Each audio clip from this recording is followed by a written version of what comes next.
Sementara itu, pemirsa, Komisi E DPRD Jawa Tengah keberatan dengan adanya larangan study tour. Komisi E berharap study tour tetap jalan dengan persyaratan ketat untuk kelancaran dan keselamatan. Ditemui usai diskusi menyikapi larangan study tour, anggota Komisi E DPRD Jateng, Yudi Indraswindarto menegaskan pihaknya sangat keberatan terkait larangan study tour.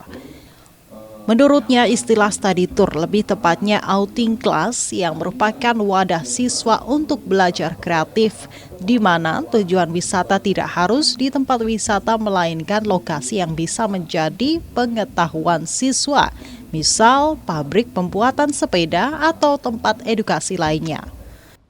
Kita nggak boleh ngelepas kegiatan outing class ini dengan sebuah kurikulum. Kalau ini hanya kita lepas sebagai sebuah, ya tadi bicara suka, seneng karena kumpul-kumpul bisa kemana, itu bukan dari bagian dari outing class yang kita maksud. Tetapi jelas tadi bahwa outing classnya nanti kita bawa, misalnya ya kita ke satu tempat, mungkin ada tempat di mana anak-anak suka, tetapi misalnya ada juga anak-anak di mana itu juga harus belajar. Contoh kalau tadi saya sampaikan, nggak harus ke tempat pariwisata, mungkin ada kawasan industri mana, misalnya dari Semarang ke Sampokong, habis ke Sampokong mungkin ke kawasan industri Kendal di mana di sana ada pabrik sepeda misalnya, kan gitu loh. Nah di situ ada anak-anak bisa melihat proses produksi, oh ternyata sepeda seperti itu, mereka jadi punya inspirasi bahwa oh ternyata bisa begini, siapa tahu nanti ada orang Indonesia yang bisa desain sepeda dengan cukup bagus misalnya.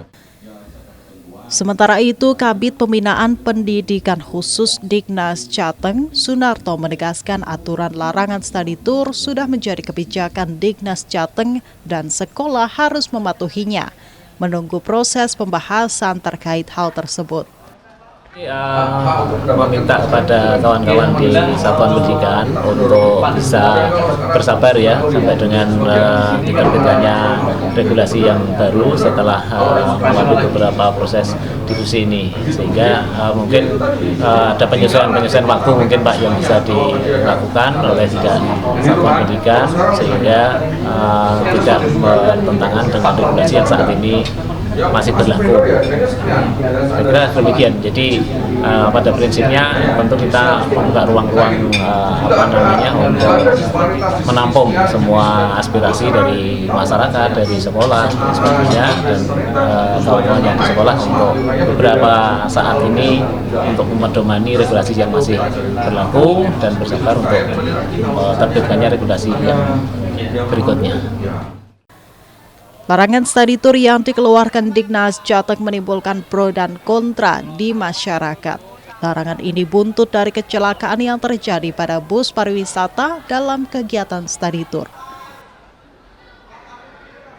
Vita, Semarang, TA TV.